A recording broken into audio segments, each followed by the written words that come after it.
You're coming.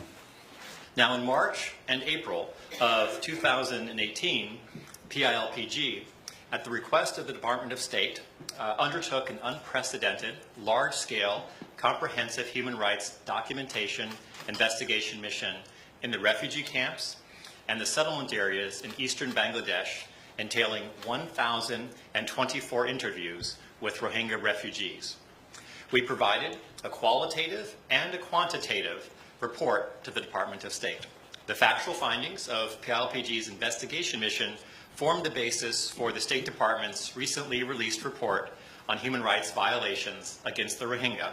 Other UN tribunals, UN commissions of inquiry, very senior people from respected domestic prosecution teams from around the world were willing to drop what they were doing and go join us under difficult circumstances in Bangladesh. And they did a remarkable job. I will say also included among our team were some of the people who had the criminal investigation experience also had gender crimes experience, military and security expertise, definitely a heavy focus on the laws of armed conflict, human rights law, and psychosocial issues, which became, as you can imagine, very important. The investigative team included 18 local Rohingya and Bengali interpreters, all of whom were trained by a team member, one of our team members, who we had recruited from the ICC. So we wanted to get a representative sample of the population, and the expert statisticians that we worked with determined this to be over 1,000 interviews. So over 1,000 interviews would be a representative sample of the over 700,000 people in the refugee camps. Besides that, as Nina mentioned, we wanted to collect these 1,000 statements randomly. And this is really important to have in mind. We're talking about a vast area, geographical area, and our investigators went to every single camp. And when I say camp, I don't mean like the big settlements. I mean within these camps, they went to every little settlement and every sub camp, so to say. In the end, they collected 1,024 interviews from 34 official camp.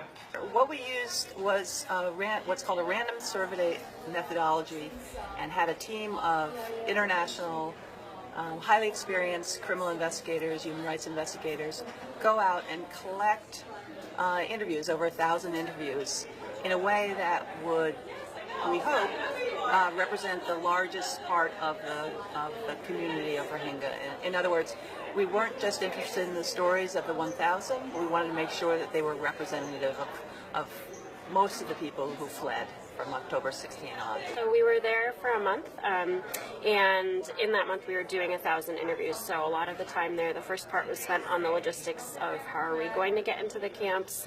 We had some visa logistical challenges, and then after that we worked on training and recruiting 30 interpreters. And then once our investigators arrived, we started going into the camps to do the interviews. So we completed about 40 interviews a day. We had 15 investigators there during the most busy times, and then in other weeks we had 7 to 8 investigators on the ground. The methodology that was used by PILPG's team was to really document what had occurred, to make sure that international organizations, the UN, governments could really see a detailed factual analysis of what had happened that emerged over these very, very consistent patterns and practices over time. And so with that information, the international community can hopefully ratchet up pressure against the government to try to ensure that we protect these people.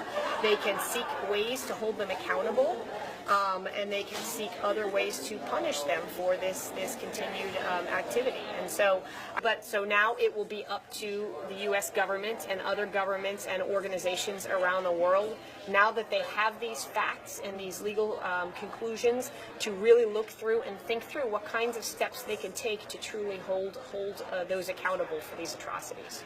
Yes, So under this current program and our investigation that we did, we weren't allowed access into Rakhine State, and we knew we wouldn't be, so we didn't design it to do that as well. So that was part of what framed our methodology, knowing we would only be speaking with the Rohingya refugees that had fled into Bangladesh. I think we and the many others that have been denied access into Rakhine State, including the United Nations and others, would very much like to get in there and hear those stories and do further investigations. And in fact, lots of the Rohingya that we spoke to in Bangladesh, one of the things they kept saying was their concerns for the people that were left behind, because really those are the ones that people really don't have a sense of what has been happening to them since the large flight of Rohingya in late 20